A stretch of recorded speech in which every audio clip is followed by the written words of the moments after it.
Hi everybody, welcome down to Carter's Golf. Welcome to Jumeirah Golf Estates, and we're in the studios today due to the temperature being over 50 degrees, so not going to bother with the sun today. Hopefully that camera doesn't turn off because of the sunshine as well. But today is a little two-part series. So for today's video we're going to be talking about the grip, and tomorrow we're going to be talking about posture.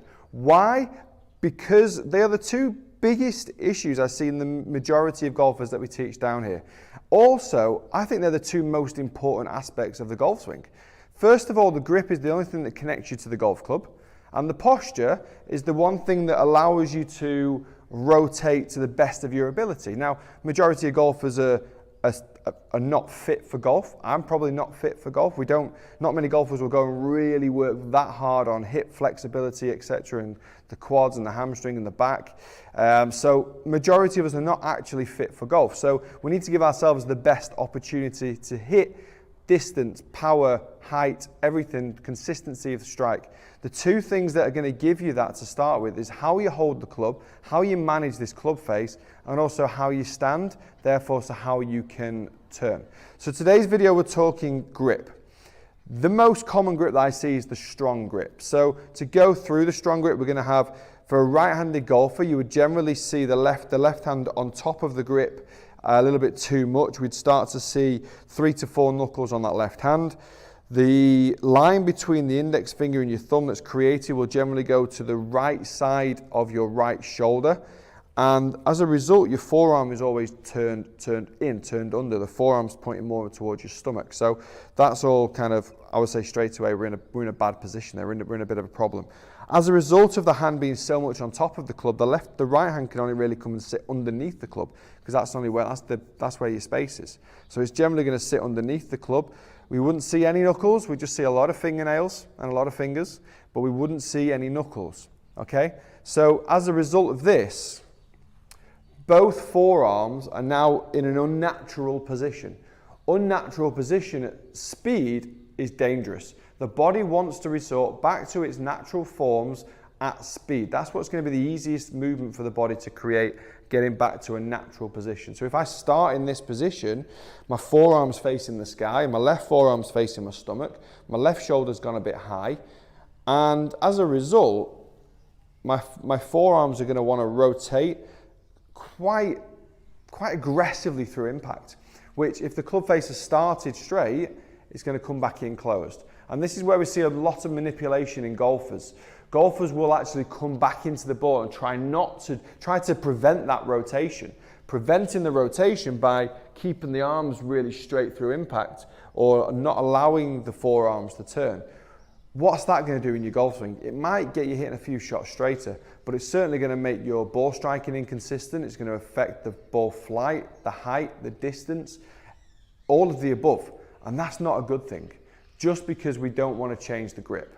Change your grip, unlock a whole new avenue of improvements in your golf swing for consistency of ball flight, consistency of angle of attack, consistency of distance and height and strike. Okay, so that's the one shot we see too often. Now, if I use that grip and I actually release the golf club how I should release it, see you later, golf ball. That has gone so far left. So I've now gone low left. If I start neutral, come back into the ball with a correct position in my forearms, it's now going to close my club face. Closing the club face de-lofts the club face at the same time, so we're going to hit low left. Golfers will now come in and try to kind of keep the club face as square as possible coming through, therefore actually not releasing the golf club, but now being so adamant that the club face can't release. You're going to lose power, you're going to lose speed. One big power source in the golf swing is actually releasing the club down into the back of the ball and through impact.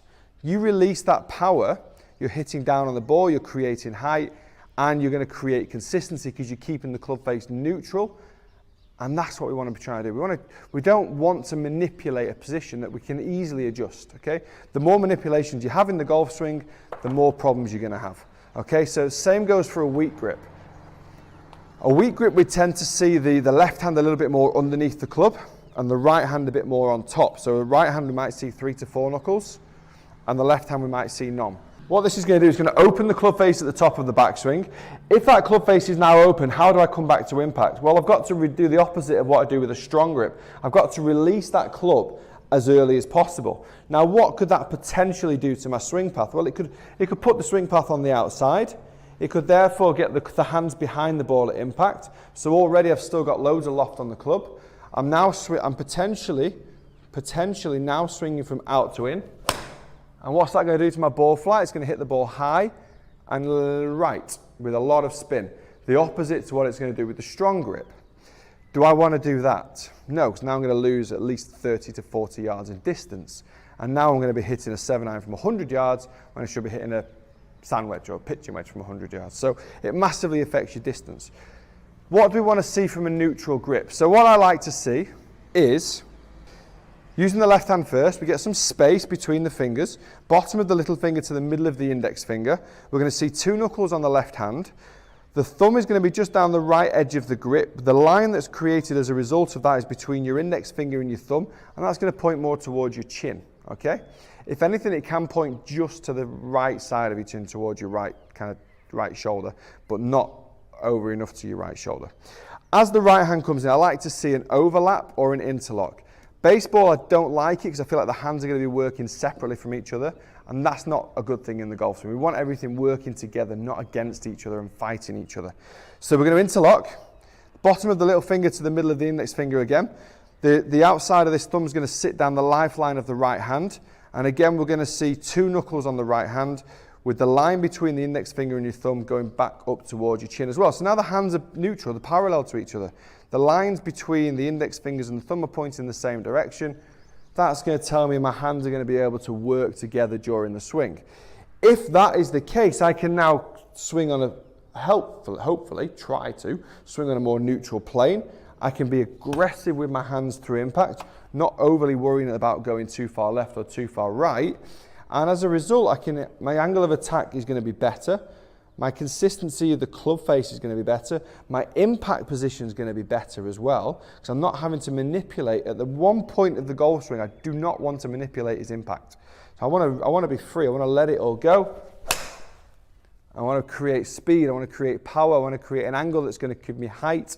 And I need to create consistency, not through manipulation. So grip is so, so important. And it's one of those things that when we do a little half-an-hour lesson up here at the Academy, it's the first thing we try to look at and try to change, because it can make the biggest influence on your golf game.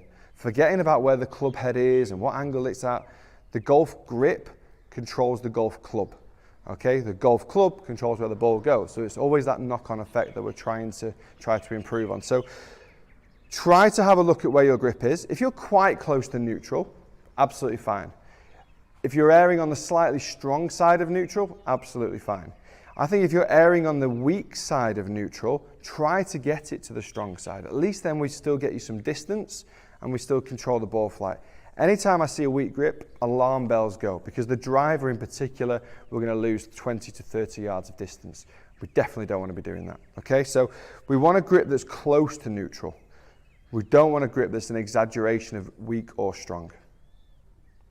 Guys, thank you very much for watching. I hope you've enjoyed this video. Tomorrow's video is all about the posture, so please do join me on that, because again, so important that we're able to set up in the right position so we can move efficiently. Please do comment below, how is your grip? Is it strong? Is it weak? And what's it doing to your golf game? Thanks very much for watching, guys. Please do subscribe to the channel, and I'll see you tomorrow.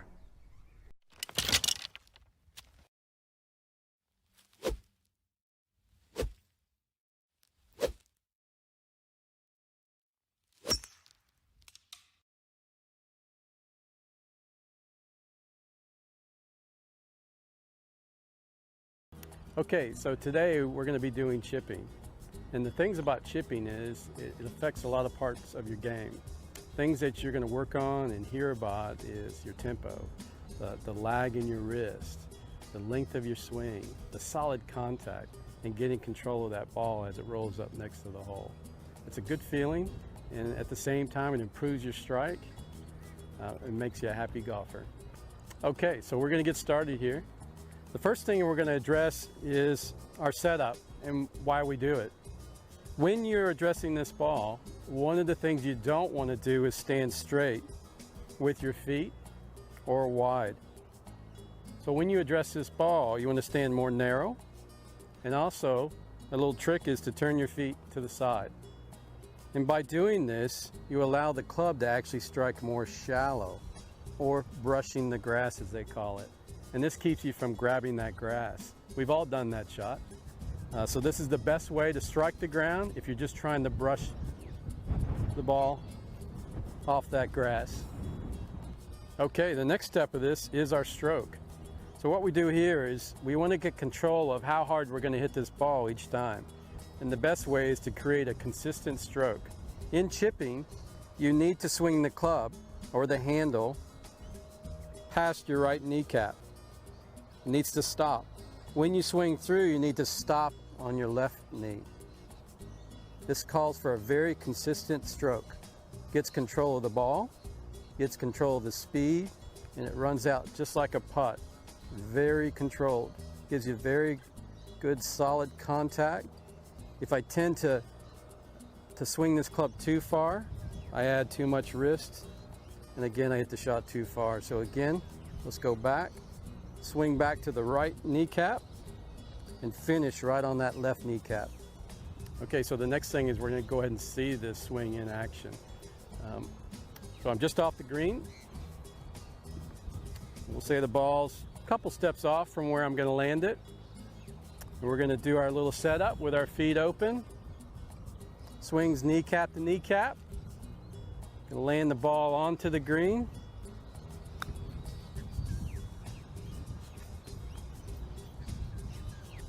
Watch it roll down that little hill, a little tricky shot. Ooh, I'll take that. Okay, that was a great shot. So, how did I come up with that shot, and how did I know what club to hit? So, one of the neat things is I know a formula from when I was a little kid, and it hasn't changed over all this time.